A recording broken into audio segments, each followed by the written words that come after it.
Okay बच्चों, let me start the today's class. Thank you for joining the online classes. बच्चों मैंने कल आपको एंजियोस्पर्म प्लांट के लिए नोट सेंड किए, जो रिमेनिंग है वो मैं आज या कल में तैयार करके और सेंड कर दूंगा। फिर मैं आपको नेक्स्ट चैप्टर एनिमल किंगडम के नोट सेंड करूंगा, अभी बात समझ में। और आपको जो भी असाइनमेंट्स में भेज रहा हूँ ऑब्जेक्टिव और असर्शन रीजन टाइप, एक्चुअली में बच्चों जो नीट और एम्स के जो एग्जाम है, हालांकि अब नीट और एम्स मर्ज हो गया है, कंबाइन हो गया है, एक ही सिंगल पेपर होगा। और नीट का जो पेपर पैटर्न है वो 180 क्वेश्चंस का है, 90 बायोलॉजी है और 45 फिजिक्स केमिस्ट्री में। और दोस्तों 60 से 70% मेरा मानना ऐसा है कि जो नीट का सिलेबस है वो 11th का सिलेबस है। 11th का जो सिलेबस है वो नीट के 70% पार्ट को फॉर्म करता है। तो बच्चों 11th क्लास हमको बहुत ही अच्छे से तैयार करनी जरूरी है। और जो नीट का एग्जाम है वो एनसीईआरटी के सिलेबस को फॉलो करता है, एनसीईआरटी की बुक्स को फॉलो करता है। कई बार एनसीईआरटी बुक से सीधा क्वेश्चन उठ के आ जाता है, ठीक है ना। तो हमको एनसीईआरटी बुक तो फॉलो कर ही रहे हैं, हम उसको तो कवर कर ही रहे हैं, और उससे कहीं ज्यादा हम एक्स्ट्रा भी चीजों को पढ़ रहे हैं, जिससे आपका एक बेस जो है वो बहुत ही स्ट्रांग हो। जैसे कि जो नींव होती है किसी भी बिल्डिंग की, वो जब जितनी ज्यादा मजबूत होती है ना, तो उसके ऊपर बिल्डिंग की जो स्ट्रेंथ है वो उतनी ज्यादा बढ़ जाती है। अगर नींव कमजोर है तो कितनी भी बड़ी इमारत हो वो स्ट्रांग नहीं रहेगी, स्ट्रेंथफुल नहीं रहेगी। तो इसी तरीके से हमारा जो 11th और 12th का जो करिकुलम है, हमारा जो बेस है वो स्ट्रांग होगा, तो हम नीट में या किसी भी कंपटीशन के फील्ड में हम इजीली क्लियर कर जाएंगे, इजीली उसको क्रैक कर जाएंगे। आगे बात समझ में। तो बच्चों मैंने जो आपको असाइनमेंट सेंड किया ऑब्जेक्टिव, तो उसमें मैंने क्या क्या फ्रेम किया वो मैंने वैसे मैसेज से भी बताया आपको। एक तो मल्टीपल चॉइस क्वेश्चन मैंने डाले हैं, तो वो ऐसे क्वेश्चन है जो पहले एम्स में या नीट में आ चुके हैं या आपके नोट्स के ऊपर बेस्ड हैं और कंपटीशन को कवर करते हैं। और उसके अलावा असर्शन रीजन के क्वेश्चन भी डाले हैं, जो कि आपकी एक अलग ही स्किल डेवलप करेंगे कि उनको किस तरीके से अटेंड करना है कंपटीशन एग्जाम्स के अंदर। आगे बात समझ में। तो बच्चों स्कूलिंग के साथ में ही आपका एक कॉम्पिटिटिव बेस भी साथ साथ में प्रिपेयर हो रहा है। तो बच्चों शुरू करते हैं आज का टॉपिक। हमने एनिमल किंगडम हम डिस्कस कर रहे हैं। प्रीवियस क्लास के अंदर हमने किंगडम जो एनिमल फाइलम है, एनिमल फाइलम है वो स्टार्ट किए थे। तो हम एट फर्स्ट हम नॉन कॉर्डेट के फाइलम को डिस्कस कर रहे हैं। In the previous class we have discussed about the phylum porifera, वो हमने कंप्लीटली डिस्कस कर लिया था। और उनके कुछ एग्जांपल है, जैसे कि साइफा है, स्पॉन्जिला है, यू स्पॉन्जिया है। These are the examples of porifera phylum. आगे बात समझ में। तो इनके जो एनिमल्स हैं ये मरीन होते हैं, एक्वेटिक होते हैं। ओके, आज सेकंड फाइलम स्टार्ट करते हैं हम, सिलेंट्रेटा। बच्चों जो सेकंड फाइलम है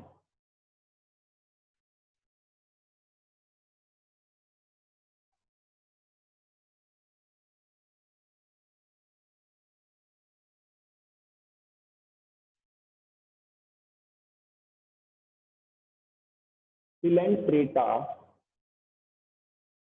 और निडेरिया।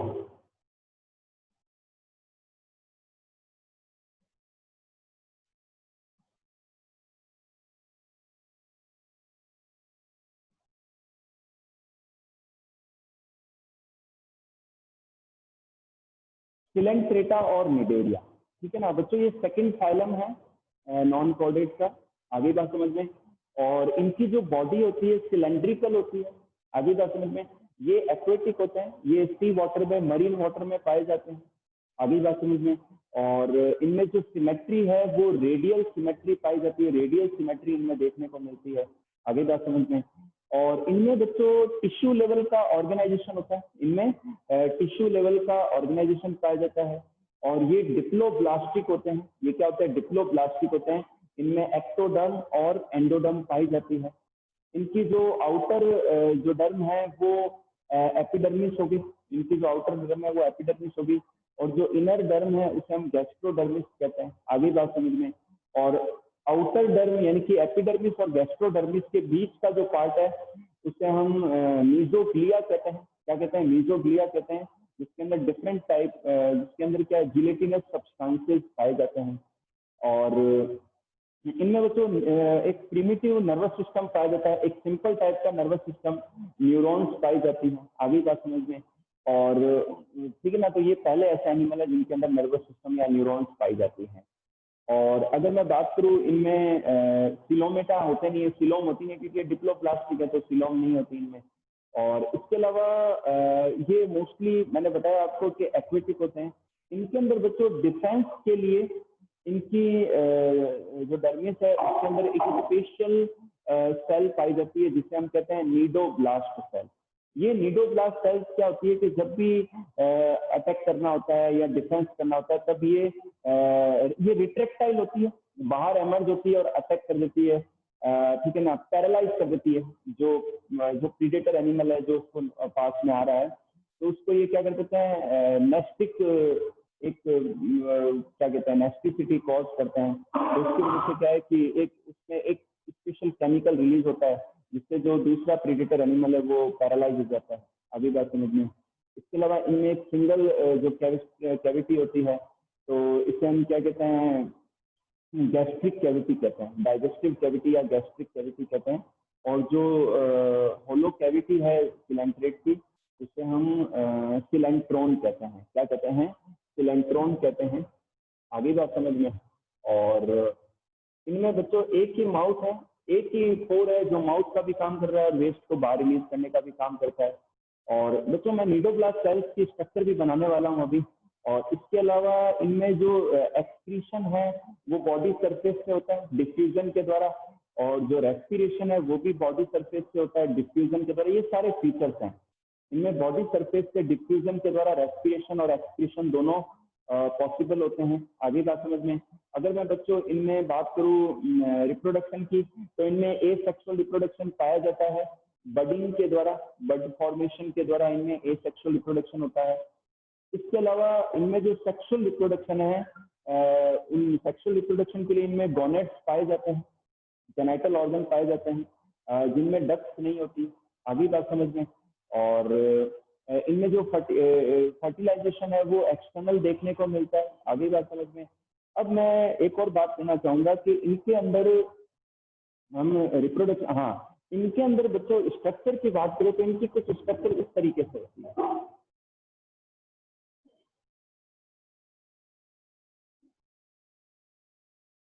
आगे बात समझ में। तो इनमें स्ट्रक्चर कुछ इस तरीके से होती है।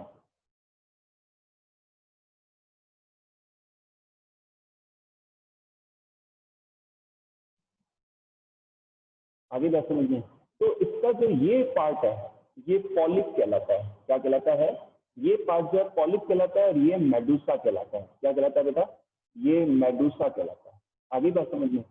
तो इस तरीके से तो कुछ एनिमल्स ऐसे हैं जिनमें खाली पॉलिप फॉर्म ही पाई जाती है और कुछ ऐसे जिनमें खाली मेडुसा फॉर्म पाई जाती है, और कुछ ऐसे भी एनिमल हैं इनके अंदर जिनके अंदर पॉलिप और मेडुसा दोनों पाए जाते हैं। आगे बात समझ में। अब जो पॉलिप जो फॉर्म है वो ए सेक्सुअल रिप्रोडक्शन शो करता है।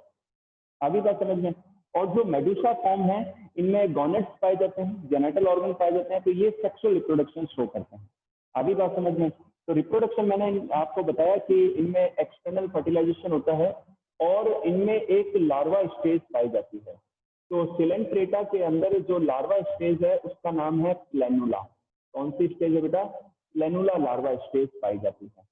तो यानी कि इनमें इनडायरेक्ट डेवलपमेंट देखने को मिलता है। इनमें क्या देखने को मिलता है, इनडायरेक्ट डेवलपमेंट देखने को मिलता है। अब बच्चों मैं बात करता हूँ नीडोब्लास्ट सेल्स। बच्चों नीडोब्लास्ट सेल्स के कारण से ही इनका नेम पड़ा है निडेरिया। क्या पड़ा है इनका नेम, निडेरिया पड़ा है। तो आप भी मेरे साथ ज्वाइन कीजिए और एक रफ कॉपी के अंदर स्केच को ड्रॉ कीजिए। मैं नीडोब्लास्ट सेल्स की स्ट्रक्चर ड्रॉ कर रहा हूँ।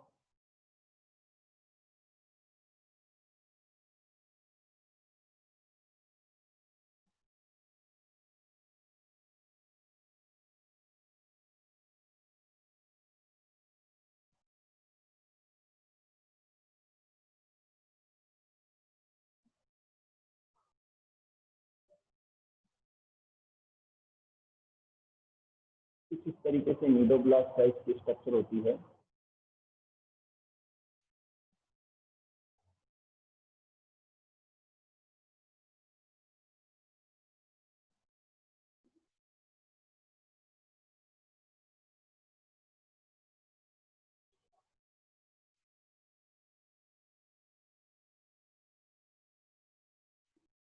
अच्छा, जब नीडोब्लास्ट सेल्स एमर्ज नहीं होती हैं उसकी पहली स्केच उसके लिए ड्रॉ कर रहा हूँ मैं, ठीक है बेटा। तो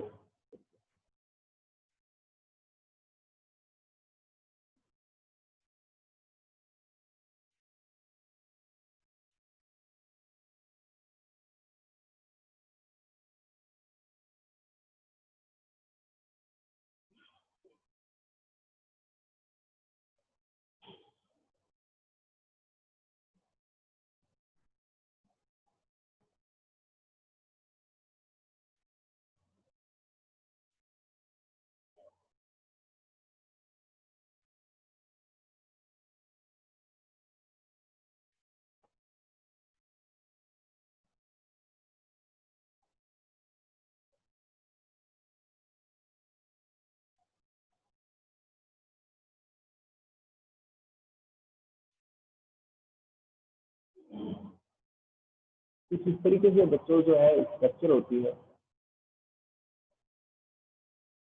ओके, ठीक है ना। तो ये ट्यूब लाइक एक थ्रेड हो गया, ठीक है ना।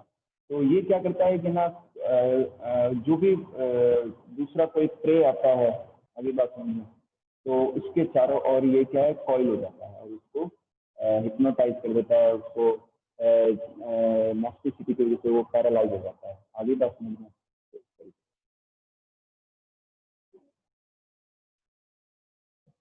तो ये जब है ना एमर्ज नहीं होती, नीडोब्लास्ट सेल्स जब एमर्ज नहीं होती है तो उसका स्केच है। जब भी इनके पास में कोई प्रे आता है तब ये क्या करते हैं, इसको रिलीज करते हैं, इस स्ट्रक्चर को रिलीज करते हैं। तो इसके साथ में ये जो थ्रेड लाइक ट्यूब है ये बाहर निकलती है और ये कॉइल हो जाती है प्रे के चारों ओर, उसको फिर कुछ केमिकल रिलीज करके उसको पैरालाइज कर देती है। आगे बात समझ में। अब इसका दूसरा स्केच मैं बनाता हूँ, उससे आप सारी कहानी क्लियर हो जाएगी आपको।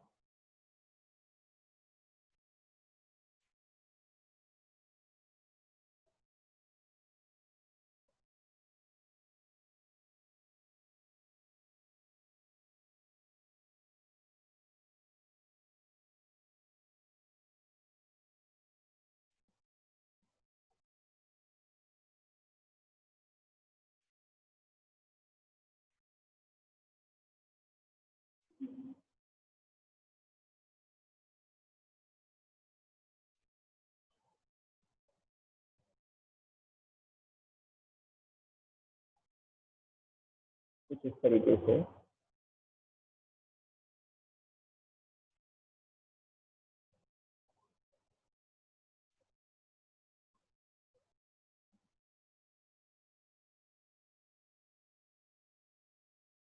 ये देखिए आप, है ना बेटा, आपको नजर आ ही रहा है। और ये मैजिक न्यूक्लियस, सॉरी ये सेल तो है ही है, न्यूक्लियस हो गया, ठीक है बेटा। और तरीके से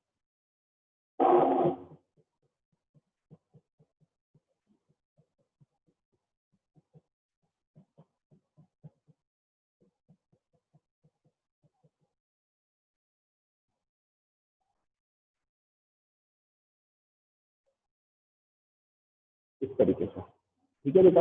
और इसकी ये जो ट्यूब है ये इस तरीके से बाहर रिलीज होती है। तो मैं दोबारा से बता देता हूँ, नीडोब्लास्ट सेल्स के कारण से इस ग्रुप का नेम पड़ा है निडेरिया। और ठीक है ना। और जो नीडोब्लास्ट सेल्स है वो इनको डिफेंस प्रोवाइड कराती है और ऑफेंस भी प्रोवाइड कराती है। आगे बात, दोनों ही कंडीशन में ये हेल्प करती है। क्लियर है। तो बच्चों ये जो पार्ट है ये है नीडोस्टील। ये क्या है, नीडोस्टील है। और ये जो छेद है यहाँ पर, ये इसे हम कहते हैं ओपर कूलम। छेद या कवरिंग जो भी है ये, इसे हम क्या कहते हैं, ओपर कूलम कहते हैं। और ये बेटा हो गया स्पाइन, ठीक है ना। और ये ट्यूब हो गई, ट्यूब। ओके, ये थ्रेड ट्यूब हो गई। और ये न्यूक्लियस हो गया इनसाइड का। तो अब समझ गए आप कि जब भी इनको अटैक करना होता है या डिफेंस करना होता है तो उस कंडीशन में ये इसको रिलीज करते हैं। तो रिलीज करने पर क्या, ये थ्रेड ट्यूब बाहर निकलती है और ये जो थ्रेड ट्यूब है ये चारों ओर कॉइल हो जाती है प्रे के, और उसको क्या है कि पैरालाइज कर देती है, कुछ केमिकल रिलीज करती है। ठीक है बेटा। तो इस तरीके से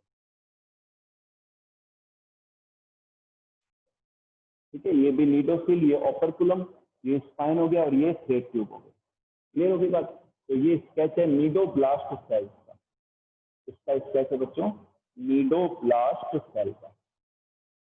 ओके, अब बच्चों मैं बात करूंगा नीडोब्लास्ट सेल। अब बच्चों मैं बात करूंगा कि जो सिलेंट्रेटा है इनके अंदर अल्टरनेशन ऑफ जनरेशन पाया जाता है, यानी कि जिन एनिमल्स में ये दोनों पाए जाते हैं, पॉलिप और मेडुसा फॉर्म दोनों पाए जाते हैं, तो पॉलिप एसेक्सुअल स्टेज को शो करता है और जो मेडुसा है वो सेक्सुअल स्टेज को शो करता है। आगे बात समझ में? तो life cycle alternation of generation पाया जाता है, पॉलिप फिर मेडुसा फिर पॉलिप फिर मेडुसा, इस तरीके से इनमें पाया जाता है। ठीक है, आगे बात समझ में? और इनके लार्वा का कंपटीशन का क्वेश्चन क्या है, इनके लार्वा का नाम क्या है? स्प्लेनुला। क्या नाम है? स्प्लेनुला। अब कुछ एग्जांपल्स हैं, मैं बता रहा हूँ आपको, कुछ एग्जांपल्स हैं इनके।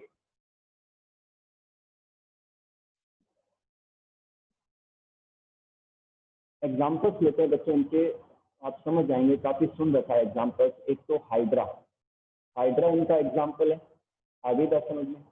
इसके अलावा ऑरेलिया,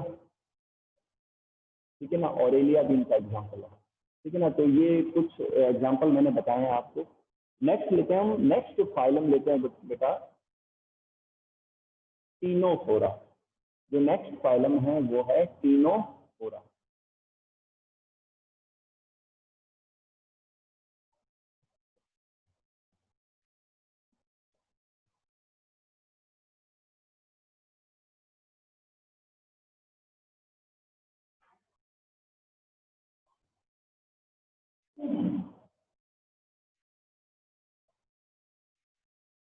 हाँ, अब बात करते हैं टीनोफोरा की। बच्चों ये रिसेंटली डिस्कवर्ड एक नया ग्रुप है, इसको पहले सिलेंट्रेटा के सब ग्रुप के रूप में स्टडी किया जाता था।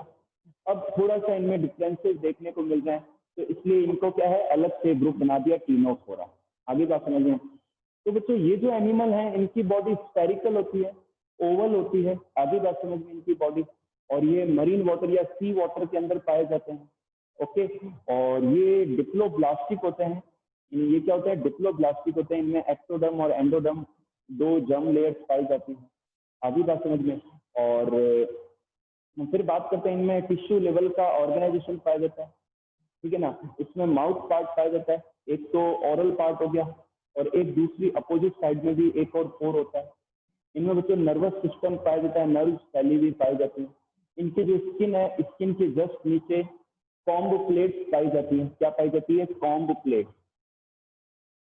स्किन के जस्ट नीचे इनमें कॉम्ब प्लेट्स पाई जाती है। इन कॉम्ब प्लेट्स पाई जाती है, इसलिए इन्हें हम कॉम्ब जेलीज भी कहते हैं। क्या कहते हैं? कॉम्ब जेलीज कहते हैं। कि कॉम्ब जेलीज, ये टर्म मैं लिख रहा हूँ, कॉम्ब जेलीज भी कहते हैं। ठीक है बेटा, क्योंकि कॉम्ब प्लेट्स पाई जाती है इस वजह से। और एक और चीज, इनको सी वॉलनट भी कहते हैं। क्या कहते हैं? इनको सी वॉलनट भी कहते हैं। ओके, और इनमें बच्चों अपेंडेजेस नहीं पाए जाते, इनमें अपेंडेजेस नहीं पाए जाते, सिलेंट्रेटा में भी नहीं पाए जाते। ठीक है ना, मूवमेंट के लिए अलग से नहीं पाए जाते, लेकिन इनके माउथ के पास में टेंटिकल्स पाए जाते हैं। अच्छा, जो सिलेंट्रेटा ग्रुप हमने अभी जस्ट डिस्कस किया, उनमें भी टेंटिकल्स होते हैं उनके कुछ ग्रुप्स के अंदर। आगे बात समझ में? टीनोफोरा के माउथ पार्ट के राइट और लेफ्ट दोनों साइड में इनमें टेंटिकल्स होते हैं, जो कि रिट्रैक्ट भी हो सकते हैं। तो टेंटिकल्स नाम की स्ट्रक्चर इनमें पाई जाती है। इनमें बच्चों जो है रेडियल बाई रेडियल सिमेट्री पाई जाती है, इनमें रेडियल या बाई रेडियल सिमेट्री पाई जाती है। अभी बात समझ में? तो इस तरीके से, और इनमें नर्वस सिस्टम पाया जाता है। अगर मैं इनमें बात करूँ एक्सक्रीशन की और रेस्पिरेशन की, तो बॉडी सरफेस से डिफ्यूजन के द्वारा, बॉडी सरफेस से डिफ्यूजन के द्वारा रेस्पिरेशन भी होता है और एक्सक्रीशन भी होता है। इनमें मैं बात करूँ रिप्रोडक्शन की, तो इनमें गॉनेट्स पाए जाते हैं, इनमें गॉनेट्स पाए जाते हैं। आगे बात समझ में? और इनमें जो फर्टिलाइजेशन है वो स्पेशली एक्सटर्नल होता है। क्या होता है? एक्सटर्नल होता है। और इनमें जो लार्वा स्टेज है, वो उस लार्वा स्टेज का नाम है साइडिप्ट। इनकी लार्वा स्टेज को क्या कहते हैं बेटा? हम साइडिप्ट लार्वा कहते हैं। क्या कहते हैं? साइडिप्ट लार्वा स्टेज को, साइडिप्ट लार्वा स्टेज को। अंडरस्टूड? तो ये कंपटीशन का क्वेश्चन है। क्लियर होगी बात आपके? तो इतने सारे मैंने आपको इनके कैरेक्टर्स बताए हैं। अब बच्चों मैं एक इनके मैं एग्जाम्पल बता देता हूँ, फिर एक स्केच भी ड्रॉ करूंगा इनके लिए। इनका एक एग्जाम्पल तो है फ्लूरोब्रैंकिया, फ्लूरोब्रैंकिया, और एक है हॉर्मीफोरा। क्या नाम है? Hormiphora. Okay, Pleurobrachia and Hormiphora, these are the two examples of Ctenophora. अब मैं यहाँ पर फ्लूरोब्रैंकिया की एक स्केच ड्रॉ कर रहा हूँ बच्चों, आप भी मेरे साथ ज्वाइन कीजिए, ठीक है ना। इस स्केच से आपको सारी पिक्चर क्लियर हो जाएगी। इनकी जो स्ट्रक्चर स्फेरिकल या ओवल कैसे होती है, ठीक है।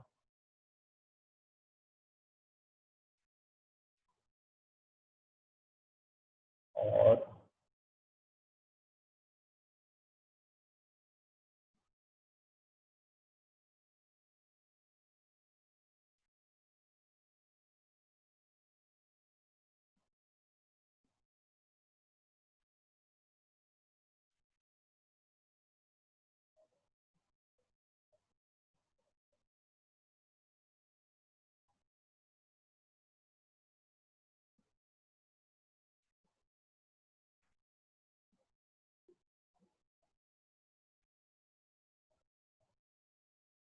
कुछ इस तरीके से बच्चों क्या है स्केच होती है।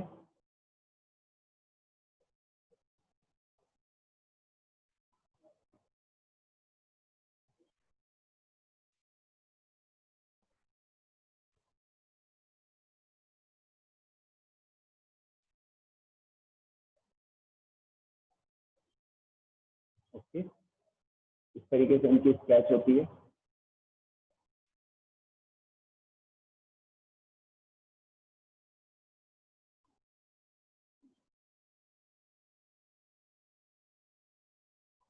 ठीक है बेटा।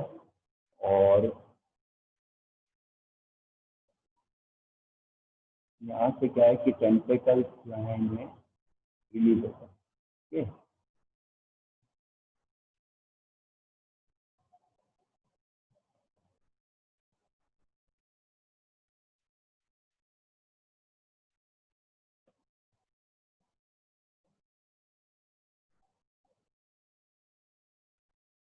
ओके बेटा।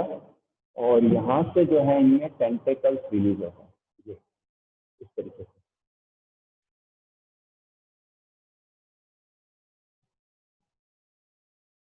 ठीक है बच्चों, तो ये टेंटेकल्स हैं। और ये जो कैनाल है ये एबोरल कैनाल है। भाई जो ओरल साइड है वो तो माउथ वाला पार्ट हो गया, उसका अपोजिट एंड एबोरल पार्ट हो गया। तो ये क्या होगी? Aboral canal. ये क्या होगी बेटा? एबोरल कैनाल हो गए, ठीक है ना। और ये एबोरल पार्ट हो गया, ठीक है ना। एबोरल साइड हो गई है, ठीक है ना। और ये माउथ वाला ओरल पार्ट हो गया ये, ठीक है ना। और इसके अलावा कॉम्ब प्लेट्स मैंने नहीं बनाई, कॉम्ब प्लेट बना देता हूँ।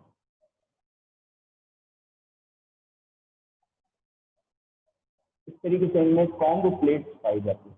आगे बात समझ।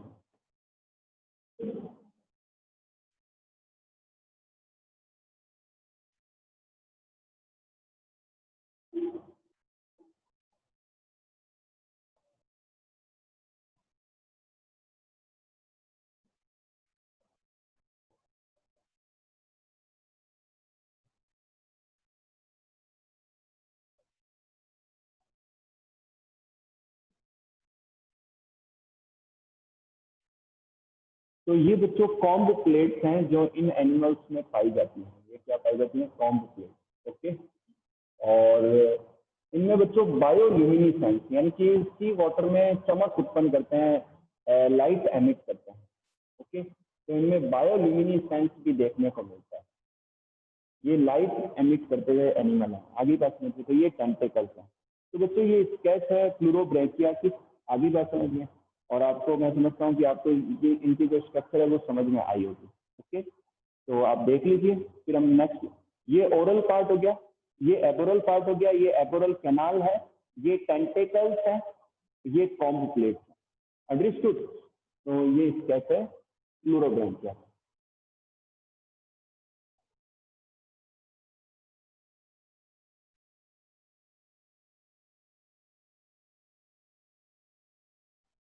अब नेक्स्ट फाइलम लेते हैं प्लेटी हेलमिंथेस। क्या लेते हैं? प्लेटी हेलमिंथेस।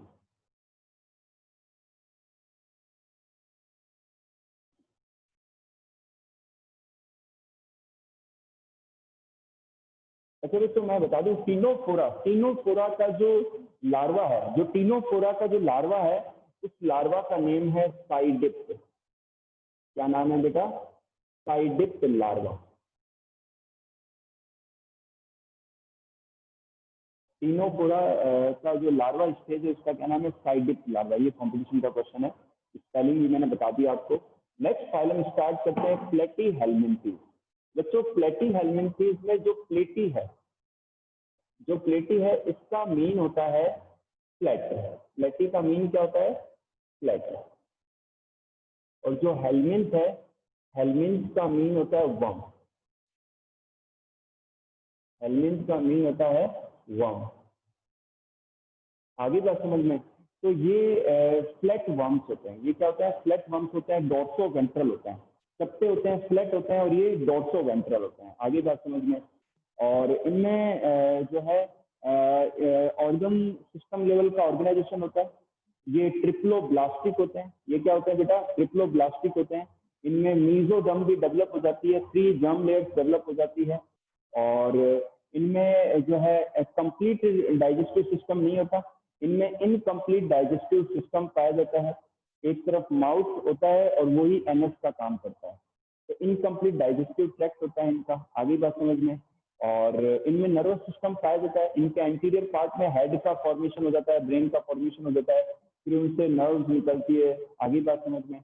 और ये एसिलोमेट होते हैं। ये क्या होते हैं? एसिलोमेट होते हैं। इनमें डाइजेस्टिव कैविटी के अलावा और कोई भी कैविटी नहीं पाई जाती। तो these are the acoelomate animals. आगे बात समझ में? और इनकी बात करें हम, मैंने बताया हेड फॉर्मेशन होता है, ठीक है ना। एक्सक्रीशन के लिए इनमें स्पेशल ऑर्गन की सेल्स पाई जाती है, फ्लेम सेल्स। क्या कहते हैं इन्हें हम? Flame cells. तो एक्सक्रीशन के लिए इनमें फ्लेम सेल्स पाई जाती है जो कि एक्सक्रीशन में रोल प्ले करती है। रेस्पिरेशन इनकी सरफेस से डिफ्यूजन के द्वारा होता है। रेस्पिरेशन इनमें रेस्पिरेशन डिफ्यूजन के द्वारा होता है। रेस्पिरेशन किसकी वजह से होता है? डिफ्यूजन के कारण से होता है। क्लियर हो गई बात आपके? और इनमें हम बात करते हैं रिप्रोडक्शन की, तो ये बाइसेक्सुअल होते हैं। ये क्या होते हैं बेटा? बाइसेक्सुअल होते हैं। आगे बात समझ में? लेकिन इनमें क्रॉस फर्टिलाइजेशन देखने को मिलता है। इनमें क्रॉस फर्टिलाइजेशन देखने को मिलता है। आगे बात समझ में? और सेल्फ फर्टिलाइजेशन 1-2 ग्रुप ही हैं, जैसे कि टैपवर्म, उनमें सेल्फ फर्टिलाइजेशन देखने को मिलता है। आगे बात समझ में आपके? और इनके अंदर एक्सटर्नल फर्टिलाइजेशन देखने को मिलता है। आगे बात समझ में? और लार्वा स्टेज इनमें पाई जाती है। क्लियर होगी बात आपके? तो इस तरीके से इनमें रिप्रोडक्शन होता है और इनडायरेक्ट डेवलपमेंट इनमें देखने को मिलता है। अच्छा, सिमेट्री की बात करें तो इनमें बायलैटरल सिमेट्री पाई जाती है। इनमें क्या पाई जाती है? बायलैटरल सिमेट्री पाई जाती है। आगे बात समझ में? तो इनके एग्जाम्पल्स ले लेते हैं बच्चों। इनके एग्जाम्पल हैं क्या नाम है? Taenia solium. इनका एग्जाम्पल है टीनिया सोलियम। आगे बात समझ में? टीनिया सोलियम है। और उसके अलावा एक तो और एग्जाम्पल्स हैं इनके, जैसे कि टैपवर्म वगैरह जो हैं वो इनके एग्जाम्पल्स में आते हैं। आगे बात समझ में? तो इस तरीके से हाँ, तो बच्चों आज के टॉपिक को हम इतना ही करेंगे। आज के टॉपिक को हम क्या करेंगे? इतना ही करेंगे। Thank you for joining the class.